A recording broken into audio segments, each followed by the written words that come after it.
السلام علیکم ورحمۃ اللہ تعالی وبرکاتہ۔ حضرات، ایک مسئلہ جو بہت زیادہ یہ بھی عوام میں مشہور ہے، بہت غلط فہمی لوگوں کے ذہن میں ہے، اور خاص کر کے خواتین کے ذہن میں یہ غلط فہمی ہے۔ مسئلہ کیا ہے کہ اگر کوئی دودھ پیتا بچہ ہے، ابھی دودھ ہی پیتا ہے، اس نے کوئی غذا کھانا شروع نہیں کیا ہے، تو اس کا پیشاب پاک ہے، اس سے ناپاک نہیں ہوں گے۔ مفتی صاحب قبلہ سے اس کی وضاحت سنتے ہیں، کیا معاملات ہیں، اس مسئلے کی کیا حقیقت ہے، آئیے جانتے ہیں۔ حضرت، جیسے کہ دیکھا گیا ہے، اکثر یہ خواتین کے اندر بہت زیادہ مشہور ہے کہ جو دودھ پیتا بچہ ہوتا ہے، اگر وہ پیشاب کر دے کپڑوں پر یا کسی کے اوپر، ٹھیک ہے، تو اس کا پیشاب، خواتین کہتی ہیں کہ ابھی تو دودھ پی رہا ہے، ابھی اس کا پیشاب پاک ہے، کوئی بات نہیں ہے۔ تو اس کی کیا حقیقت ہے؟ کیا واقعی دودھ پیتے بچے کا پیشاب پاک ہوتا ہے یا ناپاک ہوتا ہے؟ کیا معاملات ہیں اس کے؟ دیکھیے، جو خواتین یا مرد و عورت یہ سمجھتے ہیں کہ انہوں نے اپنے ذہن میں یہ بات بٹھا رکھی ہے کہ دودھ پیتے بچے کا پیشاب پاک ہے، یہ بالکل غلط ہے۔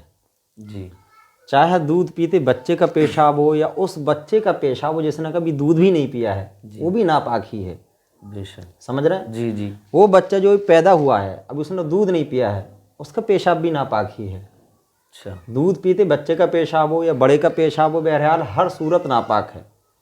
جیسا کہ سیدی سرکار اعلیٰ حضرت فتاوی رضویہ جلد دوم صفحہ 146 پر تحریر فرماتے ہیں جی، کہ پیشاب ہر صورت ناپاک ہے، چاہے بڑے بچے کا ہو یا چھوٹے بچے کا ہو یا بڑے انسان کا ہو، ہر صورت میں پیشاب ناپاک ہے، پیشاب پاک نہیں ہے۔ جی، جس کپڑے پہ پیشاب بچہ کر دے اس کو دھلنا ضروری ہے، اگر نہیں دھلا تو پاک نہیں ہوگا، ناپاک ہی رہے گا۔ تو یہ جو ہم نے اپنے ذہنوں میں مسئلے گڑھ رکھے ہیں کہ چھوٹا بچہ ہے، ابھی کوئی غذا نہیں کھائی ہے، کھانا نہیں کھایا ہے، سمجھ رہے ہیں، کوئی ایسی ویسی چیز نہیں کھائی ہے، صرف دودھ پیتا ہے، دودھ تو پاک ہے، اب یہ دودھ ہی تو پیشاب کی صورت میں نکل رہا ہے، تو یہ صرف اور صرف جہالت ہے، ایسا نہیں ہے۔ سیدی سرکار اعلیٰ حضرت نے بھی یہی فرمایا ہے کہ یہ ناپاک ہے، بے شک، چاہے چھوٹے بچے کا ہو یا بڑے کا پیشاب ہو، پیشاب تو بہرحال پیشاب ہے، جی، وہ ناپاک ہی ہے، اس کو پاک سمجھنا یہ جہالت ہے، بے دینی ہے، لہٰذا ہمیں اس سے بچنا ضروری ہے۔ جی، سمجھ رہے ہیں، اس سے بچنا ہمیں ضروری ہے۔ تو ہم جو اپنے مسئلے گڑھ رکھے ہیں خود بخود، ان سے ہمیں دور رہنا چاہیے اور ان کو بالکل ختم کر دینا چاہیے۔ جو اللہ کے رسول صلی اللہ علیہ وسلم نے ہمیں شریعت عطا فرمائی ہے، جو اسلام نے ہمیں احکام عطا کیے ہیں، قانون دیے ہیں، ہمیں انہی کی روشنی میں اپنی زندگی گزارنا چاہیے۔ جی، ہمیں ضرورت ہے کہ ہم علم دین حاصل کریں، ہم مسائل کو پڑھیں، مسائل کو سمجھیں۔ جی، خاص کر ہماری ماں بہنوں کو ضرورت ہے کہ وہ بچوں کی تربیت کے مسائل پڑھیں، جی، ہاں، اور میاں بیوی کے حقوق کیا ہیں، ان سب کو پڑھنا چاہیے۔ اچھا، پاکی ناپاکی کے ایک چیز اور کیا ہے مسئلے ہیں، یہ ضرور پڑھنا چاہیے ہماری خواتین کو۔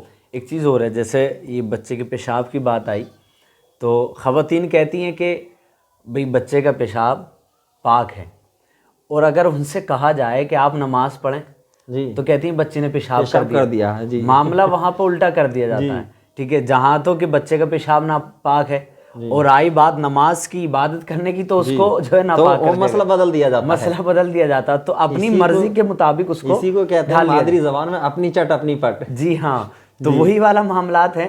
کہا جائے کہ نماز پڑھیے کہ نہیں، بچے نے پیشاب کر دیا، کپڑے گندے ہو گئے، ٹھیک ہے، تو دونوں طرف معاملہ چل رہا ہے۔ ایک طرف تو بچے کا پیشاب پاک کہا جا رہا ہے، اور دوسری طرف عبادت کے لیے کہا جائے تو کبھی بچے نے پیشاب کر دیا ہے۔ تو یہ ایک شریعت سے، دین سے بہت دوری ہے، بہت دوری ہے، یہ صرف نماز چھوڑنے کے بہانے ہیں۔ جی، اگر بچے نے پیشاب کر دیا ہے تو کپڑے بدل لو، جی، چینج کر جتنا حصہ ہمارا بھیگ گیا ہے اس کو دھل لینا چاہیے، اس کو نماز اس کے بعد ادا کرنی چاہیے۔ جی، نماز چھوڑنا بہت بڑا گناہ ہے، جی، نماز فرض ہے، جی، افضل العبادات ہے نماز، اس کا ادا کرنا نہایت ضروری ہے۔ یہ صرف ایک بہانہ ہے کہ ہمارے بچے چھوٹے ہیں، ہم اس لیے نماز نہیں پڑھ رہے ہیں، بچے پیشاب کر دیتے ہیں نماز نہیں پڑھ رہے ہیں، یہ صرف اور صرف بہانہ ہے، ایسی صورتوں میں نماز معاف نہیں ہے۔ جی، جی، ماشاءاللہ، بہت اچھے سے حضرت نے وضاحت فرمائی۔ دیکھیں، یہ مسئلہ بالکل واضح ہو گیا کہ جو لوگ کہتے ہیں، مرد ہوں یا خواتین ہوں، کہتے ہیں کہ دودھ پیتے ہوئے بچے کا پیشاب پاک ہے، یہ بالکل غلط فہمی ہے۔ پیشاب پیشاب ہے، چاہے دودھ پیتے بچے کا ہو یا بڑے بچے کا ہو یا جوان کا ہو، کسی کا بھی ہو، وہ پیشاب ناپاک ہی ہے، ٹھیک ہے۔ اس حالت میں اگر کسی بچے نے ہمارے کپڑوں پر پیشاب کر دیا یا ہمارے جسم پر، تو اس کو پاک کرنا، اس کو دھلنا ضروری ہوگا ہمارے لیے، تبھی ہم اس سے دوسری عبادتیں کر سکتے ہیں۔ اور یہ جو ہے کہ عوام کے خواتین کے اندر، پھر میں اسی مسئلے کو دہراؤں گا کہ بھئی بچے نے پیشاب کر دیا، کپڑے ناپاک ہو گئے، چھوٹے چھوٹے بچے ہیں، تو یہ بہانہ بھی نہیں چلے گا، یہ بہانہ بھی قابل قبول نہیں ہے۔ اگر پیشاب کر دیا، کپڑے چینج کریں، جس حصے پہ پیشاب کیا اس کو دھل لیں، اور اس کے بعد ہاں اس کے بعد جو ہے آپ نماز پڑھیں، عبادت کریں اللہ کی۔ یہ کوئی عذر نہیں ہے جس کی وجہ سے آپ کو چھوڑ دیا جائے گا۔ اللہ تعالی ہم کو علم دین سیکھنے کی توفیق عطا